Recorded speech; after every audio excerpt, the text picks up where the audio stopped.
நமக்கு பல வேலைகள் சீக்கிரமாக தான் வந்தோடனே ஆரம்பிக்க சொன்னோம். ஒரு 4-4:30 ஆரம்பிச்சிருங்க அப்படின்னு சொன்னோம். ஆனா கேட்கவே இல்லை.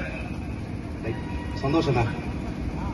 பாரத அன்னையை வணங்கி தேசிய ஜனநாயக கூட்டணியின் விழுப்புரம் வடக்கு மாவட்டம் மயிலம் சட்டமன்ற தொகுதிக்குட்பட்ட இந்த கூட்டேரிப்பட்டு சக்தி கேந்திரத்திலே ஏற்பாடு செய்யப்பட்டுள்ள இந்த திருமுனை கூட்டத்திலே எனக்கு வாய்ப்பளித்த மாநில தலைமைக்கும் மாவட்ட தலைமைக்கும் இங்குள்ள ஒன்றிய தலைமைக்கும் எனது முதல் வணக்கத்தை தெரிவித்துக் கொள்கிறேன். காலம் நேரம் கருதி மேடையில் உள்ள பெயர்களை எனக்கு முன்னால் பேசிய அனைத்து பெரியவர்களும் கூறியதாக எண்ணி எதிரிலே உள்ளவர்களை மட்டும் வணங்கி என்னுடைய சிற்றூரை குறைந்தபட்சம் 5 நிமிடத்தில் முடிச்சுக்கிறேன். பாரதிய ஜனதா கட்சி இந்த 10 நாள்ல 2400 24,000 கூட்டங்கள் திட்டமிட்டு கிட்டத்தட்ட இன்னைக்கு தேதி வரைக்கும் ஒரு 20,000 கூட்டங்களை தமிழகம் முழுக்க இதே போல திருமுனை பிரச்சாரங்களை நடத்தி கொண்டிருக்கிறோம்.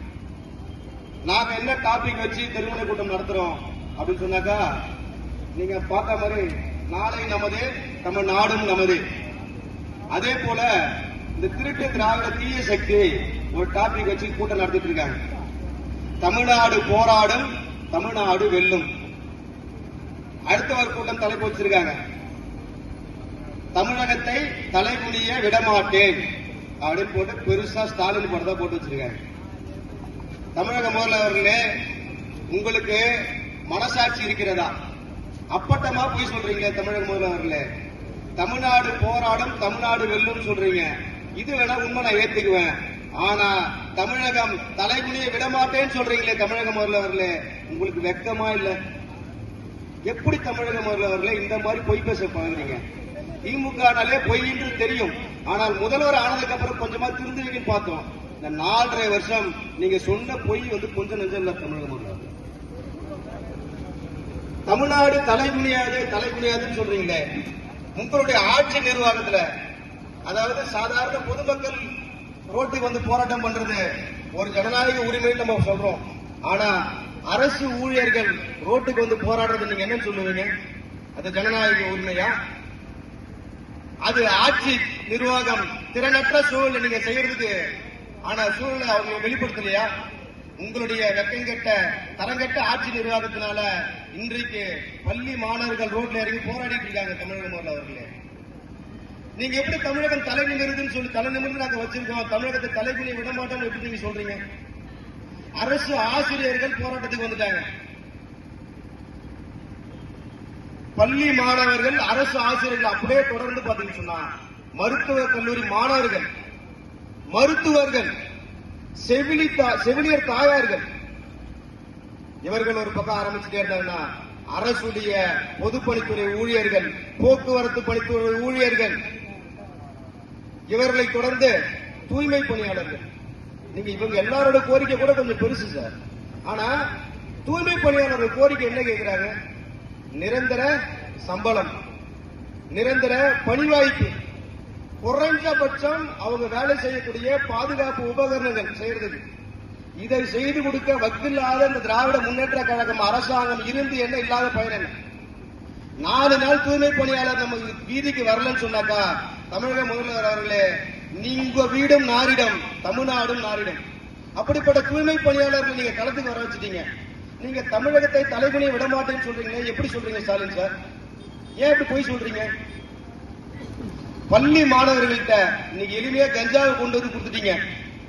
நாங்களாம் பார்த்ததே இல்லை. ஆனா பள்ளி மாணவர்கள் கையில மட்டும் கிடைக்குது. இன்னைக்கு பாதுகாப்புன்ற ஒரு விஷயம் உங்கள் ஆட்சியில் இல்லவே இல்லை. இன்னைக்கு இளைஞர்கள் போதைக்கு அடிமையாகி எப்படி ஆகிட்டான்னு சொன்னா, கொலை செய்யறத பேஷன் ஆகிட்டான். முன்னெல்லாம் காசுக்காக கொலை செய்யறவங்க எப்படி இருப்பாங்க பாத்தீங்கன்னா, வயதில் மூத்தவர்களா இருப்பாங்க. ஆனா இன்னைக்கு ஒரு கோட்டருக்காக, ஒரு கஞ்சா வீடிக்காக கொலை செய்யக்கூடிய கூட்டத்தை திராவிட முன்னேற்ற கழகத்தின் ஆட்சியில நீங்க கொண்டு வந்துட்டீங்க.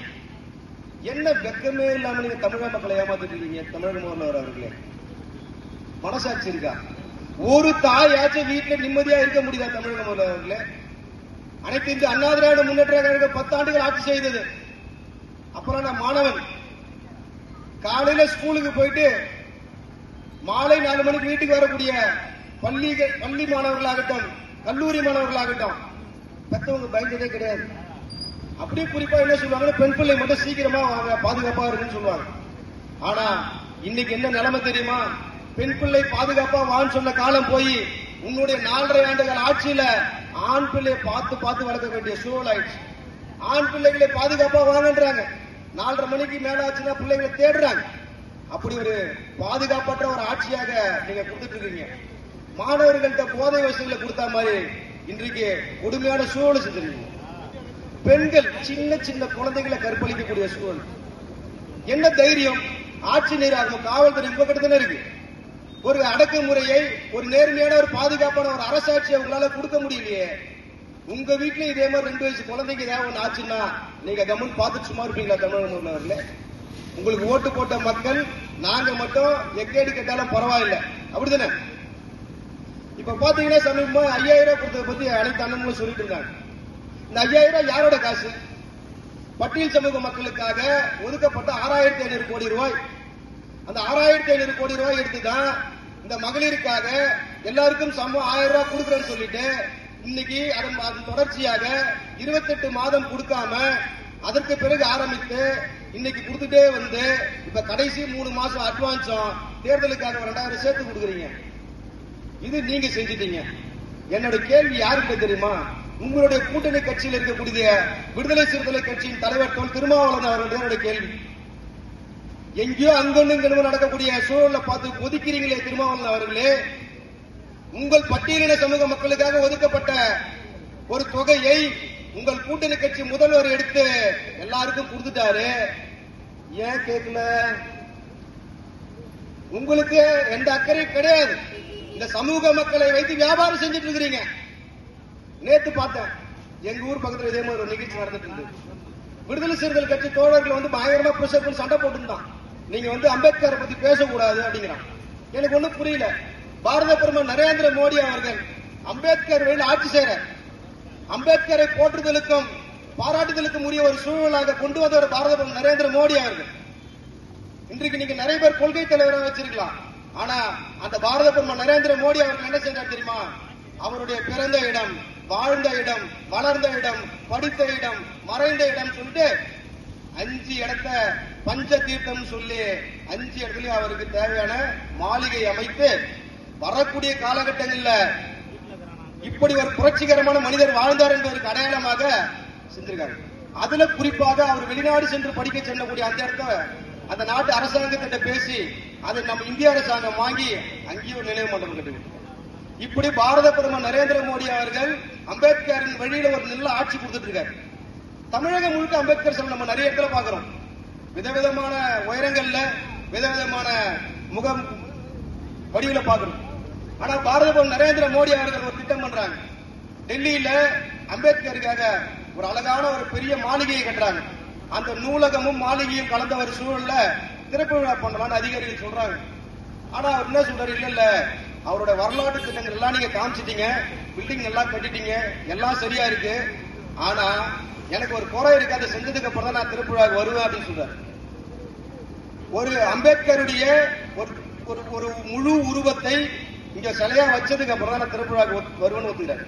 அப்படி ஒரு சிலையை வடிக்கிறதுக்கு அதிகாரிகள் நிறைய படம் காட்டுறாங்க. அவர் சொல்றாரு, இல்ல இந்த புகைப்படத்தை நான் தான் வடிவமைப்பேன் அப்படின்னு சொல்லி நாமெல்லாம் நிக்கிற உயரத்துக்கு மேலாக ஆரம்பிச்சு ஒரு 30 அடி உயரத்துக்கு மேலாக இருக்கக்கூடிய ஒரு சிலை எப்படி திட்டமிடுறாருன்னா, அம்பேத்கர் அவர்களுடைய உயரம் அவருடைய காலடிக்கு கீழே நின்றம பாரத பிரதமர் நரேந்திர மோடி அவர்கள் வணங்குற அந்த உயரத்தை திட்டமிட்டு அவருடைய காலுக்கு கீழாக நின்று வணங்கக்கூடிய ஒரு சிலை ஏற்படுறார். ஏன் குறிப்பா இந்த இடத்துல இந்த விஷயம் சொல்றேன் அப்படின்னா, பாரத பிரதமர் நரேந்திர மோடி அவர்கள் செஞ்ச சாதனைகளை பல பேர் நீங்க சொல்லிட்டாங்க. புரட்சி தலைவர் அம்மா வழியில அவங்க செய்த சாதனைகளை இன்னைக்கு மேடையில் பல பேர் சொல்லிட்டாங்க. ஐயா எடப்பாடியார் அவர்கள் செய்த சாதனை சொல்லிட்டாங்க. ஆனா இந்த திராவிட முன்னேற்ற கழகத்துக்கு கூடவே இருந்துகிட்டு இன்னைக்கு கிடைக்கக்கூடிய ஒரு சின்ன ஒரு 4-5 சீட்டுக்காக பிளாஸ்டிக் சேர்ல உட்கார்ந்து அமர்ந்துகிட்டு இந்த பட்டியல் சமூக மக்களுக்கு துரோகம் செய்து கொண்டிருக்கிறாரு திருமாவளவன் அவர்கள். அவர்களுக்காக சொல்றேன், அந்த கூட்டணி கட்சியில் கூட தோழமைகளுக்காக சொல்றேன்.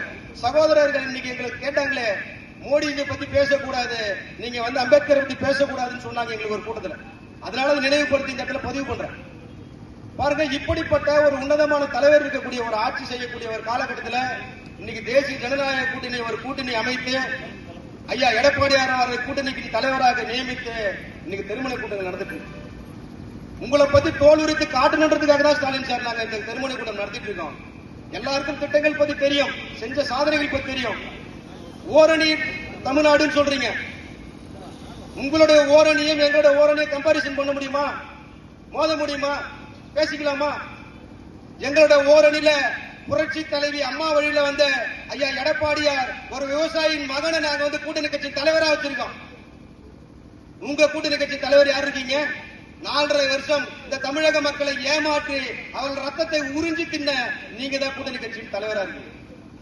எங்க கட்சியில அடுத்தபடியா சொல்றேன் பாருங்க, மத்தியில் அமைச்சரவையில் இருக்கும் போது பாட்டாளி மக்கள் கட்சியின் தலைவராக இருக்கக்கூடிய எனது அன்பு அண்ணன் அன்புமணி ராமதாஸ் அவர்கள் இருக்கும் போது 108 திட்டம் இந்தியா முழுவதும் அவசர தேவைக்காக மருத்துவ உதவி உடனடியாக கிடைக்க வேண்டும் என்பதற்காக, சாலை விபத்துக்களில் மக்களை காப்பாற்ற வேண்டும் என்பதற்காக இன்று இந்தியா முழுவதும் கொண்டு வந்த ஒரு சிறப்பான திட்டம்.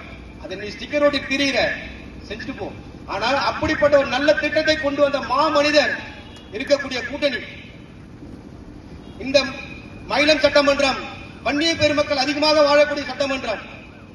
இந்த வன்னிய பெருமக்களுக்காக 10.5 விழுக்காடு இடஒதுக்கீடை மிகப்பெரிய போராட்டங்களுக்கு பிறகு, மிகப்பெரிய ஆர்ப்பாட்டங்களுக்கு பிறகு, பல உயிர் தியாகங்கள் செய்ததற்கு பிறகாக அனைத்து இந்திய அண்ணா திராவிட முன்னேற்ற கழக ஆட்சியில் எடப்பாடியார் இருக்கும் போது பெற்றிருந்தார்.